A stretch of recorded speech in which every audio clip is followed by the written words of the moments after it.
Iran has sent the U.S. its revised proposal to end the war. The latest offer comes as a top Iranian commander says any U.S. attack would draw a, quote, painful retaliation. President Trump addressed the negotiations earlier today. We're dealing with Iran. As you know, it's a very disjointed, unfriendly leadership, unfriendly to each other. They're not getting along. They're very, very confused by what's happened because essentially most of their military has been wiped out. But we just had a conversation with Iran. Let's see what happens. But I would say that I am not happy.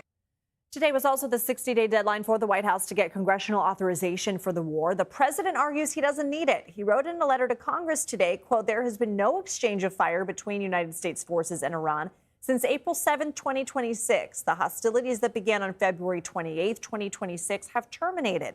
CBS News national security analyst and Marine Corps veteran Aaron MacLean joins us now. He's also host of the School of War podcast. Is that how you would characterize the situation?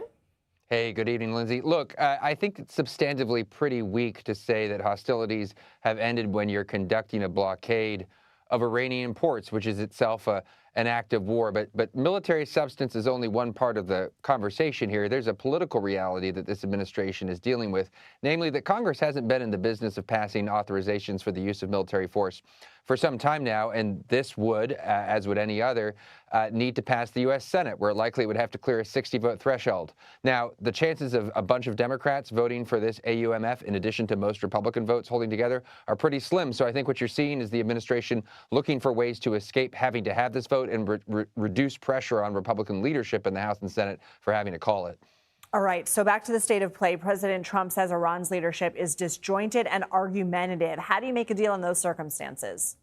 Well, you know, that may well be part of the problem, that there are these fissures in the Iranian leadership, and it's certainly plausible that there are. Another part of the problem might just be that the United States and Iran are just pretty far apart on what they want out of an agreement. The Iranians seem willing to discuss something about a mutual opening of the two blockades. We have this dueling blockade situation. They want to talk about us lifting our blockade, talking with them about the nature of what it would mean to open the strait. That's the conversation they want to have. The president clearly also wants to talk about, at a minimum, the nuclear issue as well. They want to punt on that until some point in the future, and the Iranians are very good at punting for long periods of time in these negotiations. So we have a stalemate in the negotiations amongst a sort of broader strategic stalemate with the two dueling blockades. And right now, this game of economic chicken looks like it's going to continue for now.